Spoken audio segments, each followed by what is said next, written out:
नमस्कार दोस्तों, NCERT audio books प्रस्तुत करते हैं कक्षा 6 की विज्ञान की पाठ्य पुस्तक।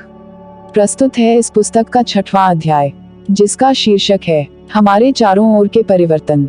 हमारे इस ऑडियो बुक की सफलता इस बात पर निर्भर करती है कि आप अपने आप को कल्पनाशील गतिविधियों और सवालों की मदद से सीखने और सीखने के दौरान अपने अनुभवों पर विचार करने का कितना अवसर देते हैं। तो आइए अब सुनते हैं 6वां अध्याय, हमारे चारों ओर के परिवर्तन। कल्पना कीजिए कि यदि आपको अपने चारों ओर किसी भी वस्तु में परिवर्तन करने की कोई जादुई शक्ति अचानक मिल जाए, क्या यह एक बड़े मजे की बात नहीं होगी? वे कौन सी वस्तुएं हैं जिन्हें आप बदलना चाहेंगे? वास्तव में हमारे पास कोई जादुई शक्ति नहीं है, फिर भी हम अपने चारों ओर की कुछ वस्तुओं को बदल सकते हैं। शायद बहुत सी वस्तुएं। क्या आप कुछ ऐसी वस्तुओं की सूची बना सकते हैं जिन्हें आप बिना किसी जादू का प्रयोग किए बदल सकते हैं? हमारे चारों ओर बहुत से परिवर्तन अपने आप होते रहते हैं। खेतों में फसलें समयानुसार बदलती रहती हैं। पत्तियां रंग बदलती हैं और सूखकर पेड़ों से गिर जाती हैं। फूल खिलते हैं और फिर मुरझा जाते हैं। क्या कोई परिवर्तन आपके शरीर में भी होते हैं?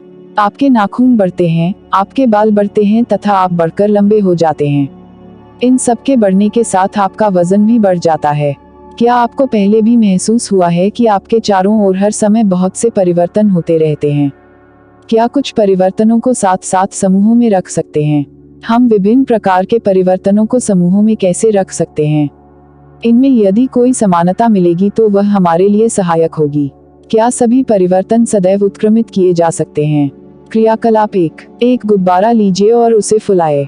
सावधानी बरतें कि वह फट न जाए। गुब्बारे का आकार एवं आमाप बदल गया है, अब उसकी हवा निकल जाने दें। क्रियाकलाप 2। एक कागज का टुकड़ा लें और उसे मोड़कर एक खिलौना हवाई जहाज बनाएं। इससे आपके कागज का टुकड़ा खिलौना हवाई जहाज में परिवर्तित हो गया है। आपको इस हवाई जहाज को कुछ समय तक उड़ाने में बहुत मजा आएगा। यदि आप थक जाएं तो कागज को पुनः सीधा कीजिए। क्रियाकलाप 3। गूंदे हुए आटे की एक लोई बनाएं। इससे रोटी बेलने की कोशिश कीजिए। शायद आप इसके आकार से खुश न हों और इस रोटी को दोबारा लोई में परिवर्तित करना चाहेंगे। अब आपने क्रियाकलाप 1, 2 और 3 में जो 3 परिवर्तन देखे हैं उनके बारे में सोचिए। उनमें एक जैसा क्या है? क्या यह संभव है कि गुब्बारा अपने पूर्व आकार और आमाप में वापस आ जाए? क्या कागज का आमाप पहले और हवाई जहाज बनाने के बाद समान है? क्या गूंदे हुए आटे से पुनः लोई बनाना संभव है? आपने क्या निष्कर्ष निकाला? क्या इन तीनों क्रियाकलापों में यह संभव है कि जिस पदार्थ से यह क्रियाकलाप प्रारंभ किया गया है उस पदार्थ को वापस पाया जा सकता है? यदि हाँ, तो इसका मतलब है कि जो परिवर्तन इन क्रियाकलापों में हो रहे हैं उन्हें पुनः पूर्व स्थिति में लाया जा सकता है। आइए इन्हीं क्रियाकलापों को कुछ अलग ढंग से करते हैं। क्रियाकलाप 4। उसी गुब्बारे को लीजिए जिसका क्रियाकलाप 1 में उपयोग किया गया है। उसको उसके पूरे आमाप में फुलाए तथा उसके मुख को पतले धागे से कसकर बांधिए। गुब्बारे में अपनी नुकीली पेंसिल से छेद कीजिए। ओह, गुब्बारा फट गया। क्रियाकलाप 5। अब वही कागज का टुकड़ा लीजिए जिसे क्रियाकलाप 2 में आपने प्रयोग किया है। उसके ऊपर एक हवाई जहाज का रेखाचित्र बनाएं तथा उसे बाहरी रेखा के साथ साथ काटिए। क्रियाकलाप 6। गूंदे हुए आटे की लोई से रोटी बेलकर उसे तवे पर सेकिए। यदि आपसे वही 3 प्रश्न पूछे जाएं जिनके उत्तर आपने क्रियाकलाप 3 करने के बाद दिए हैं, तो इस बार उनके उत्तर क्या होंगे? हम देखते हैं कि जो परिवर्तन क्रियाकलाप 4, 5 व 6 में हुए हैं उनको वापस नहीं किया जा सकता है। आप पेंसिल और रबड़ का उपयोग करते हैं। इनके बार बार उपयोग करने से इनके आकार व आमाप में परिवर्तन हो जाता है। क्या इस परिवर्तन को उलट सकते हैं? आपने कुम्हार को अपने चाक पर काम करते जरूर देखा होगा। वह मिट्टी के ढेर को बर्तनों में बदल देता है। क्या यह परिवर्तन उत्क्रमित किया जा सकता है? वह अब मिट्टी के बर्तन को भट्टी में सेंकता है। क्या अब इस परिवर्तन को उत्क्रमित किया जा सकता है? सारणी में कुछ सामान्य परिवर्तन दिए गए हैं। आपके विचार में इनमें से किन परिवर्तनों को उत्क्रमित किया जा सकता है? हमने देखा कि परिवर्तनों के वर्गीकरण का एक तरीका है यह देखा जाए कि क्या उन्हें उत्क्रमित किया जा सकता है। सारणी में कुछ सामान्य परिवर्तन तथा क्या इसे उत्क्रमित किया जा सकता है?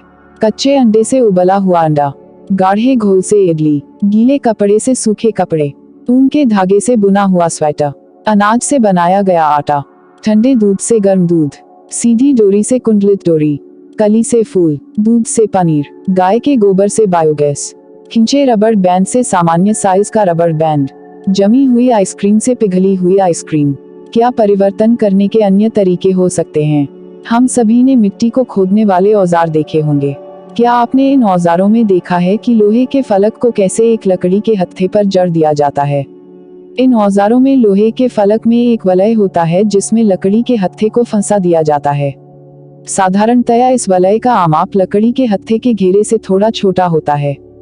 हत्थे को वलय में फंसाने के लिए वलय को गर्म करते हैं जिससे उसका आकार बड़ा हो जाता है या फैल जाता है। अब हत्था आसानी से इसमें जड़ दिया जाता है। जब वलय ठंडा होता है तो सिकुड़ जाता है जिससे यह हत्थे पर कस जाता है। इसी प्रकार के परिवर्तन का उपयोग बैलगाड़ी के लकड़ी के पहिए पर लोहे के रिम को कसने के लिए भी किया जाता है। धातु के रिम को लकड़ी के पहिए के घेरे से थोड़ा सा छोटा बनाते हैं। गर्म करने पर रिम पहिए पर चढ़ जाता है।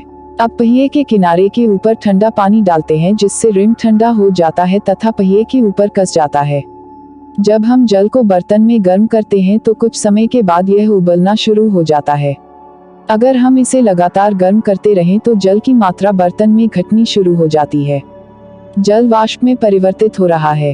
अध्याय 5 के क्रियाकलाप 7 में आपने देखा कि जल वाष्प ठंडा करने पर द्रव जल में परिवर्तित हो जाता है। हम सभी ने बर्फ को पिघलते हुए देखा है। गर्म करने पर बर्फ पिघलती है। यह किसमें बदल जाती है? क्या इस जल को वापस बर्फ में बदल सकते हैं? आइए कुछ और परिवर्तनों को देखें। बूझों ने प्रायः देखा है कि सड़क बनाने वाले सड़क की मरम्मत करने के लिए एक काले रंग के पदार्थ टार को गर्म करते हैं।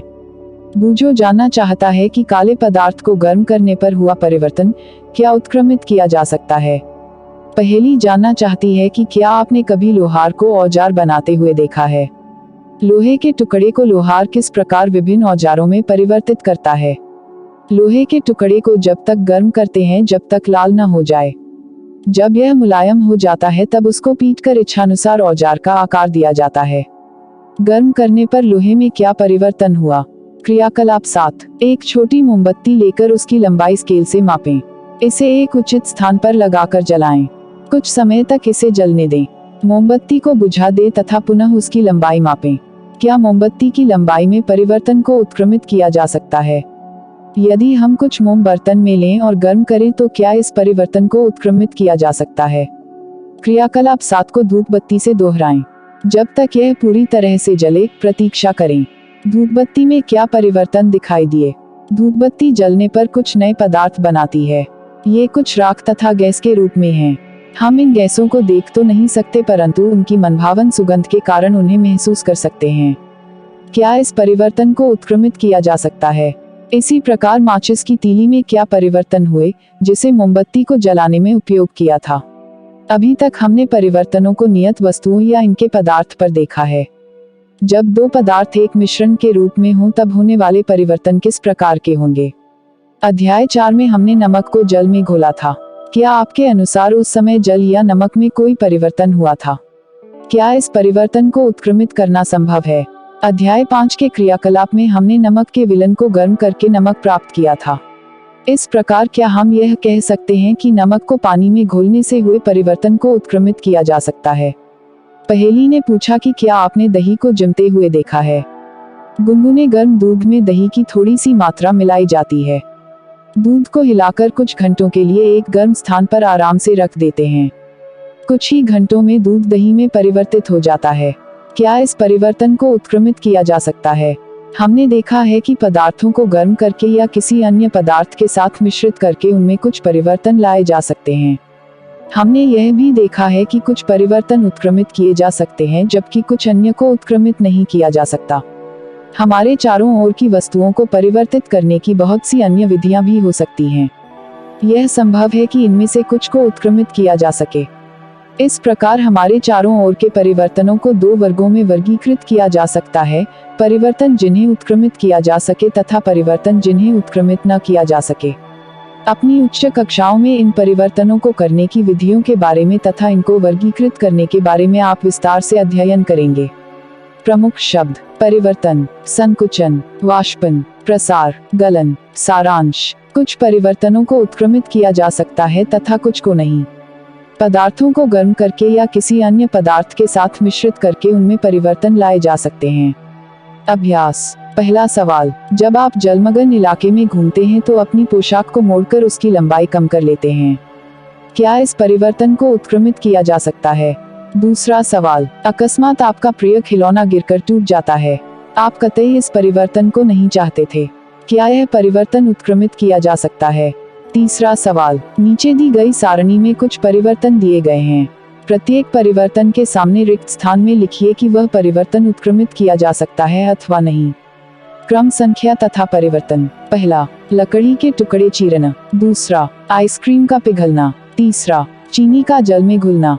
चौथा, खाना पकाना। पांचवा, आम का पकना। छठवां, दूध का दही में जमना।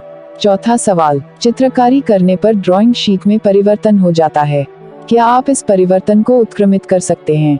पांचवा सवाल, उदाहरण देकर उत्क्रमित किए जाने वाले तथा उत्क्रमित न किए जाने वाले परिवर्तनों में अंतर स्पष्ट कीजिए। छठवां सवाल, टूटी हुई हड्डी पर बंदी पट्टी के ऊपर प्लास्टर ऑफ पेरिस पीओपी की एक मोटी परत चढ़ाई जाती है। सूखने पर यह कठोर हो जाती है जिससे टूटी हड्डी हिलती नहीं है। क्या पीओपी में हुए इस परिवर्तन को उत्क्रमित कर सकते हैं? सातवां सवाल, रात्रि में एक सीमेंट की बोरी जो कि खुले मैदान में रखी हुई थी, वर्षा के कारण भीग जाती है। अगले दिन तेज धूप निकलती है। सीमेंट में जो परिवर्तन हो गया है क्या उसे उत्क्रमित कर सकते हैं? प्रस्तावित परियोजनाएं एवं क्रियाकलाप। पहला, एक नींबू, पेंट ब्रश और एक कागज का टुकड़ा लीजिए। नींबू को काटकर उसका रस एक प्याले में निचोड़िए। ब्रश को नींबू के रस में डुबोइए तथा उससे कागज पर कुछ संदेश लिखिए। कागज को सूखने दीजिए। आप पाएंगे कि लिखे संदेश के अक्षर अदृश्य हो जाते हैं। अब कागज को लोहे की गर्म इस्त्री से दबाएं अथवा मोमबत्ती की लौ पर गर्म करें। ध्यान रखिए कि कागज जले नहीं। कागज के गर्म होने पर अदृश्य अक्षर गहरे भूरे रंग में परिवर्तित हो जाते हैं।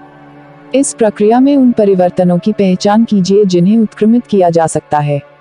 दूसरा, अपने घर पर बनने वाले पकवानों को देखिए। इनमें होने वाले कोई दो ऐसे परिवर्तन बताइए जिन्हें उत्क्रमित किया जा सके। तीसरा, एक वर्ष में मौसम के अनुसार सब्जियों, कपड़ों, प्रकृति तथा अपने चारों ओर होने वाले परिवर्तनों का रिकॉर्ड बनाएं। उत्क्रमित किए जाने वाले या न किए जाने वाले परिवर्तनों की पहचान कीजिए। हमारी पाठ्य पुस्तक का 6वां अध्याय यहाँ समाप्त होता है। आपके बहुमूल्य समय के लिए धन्यवाद।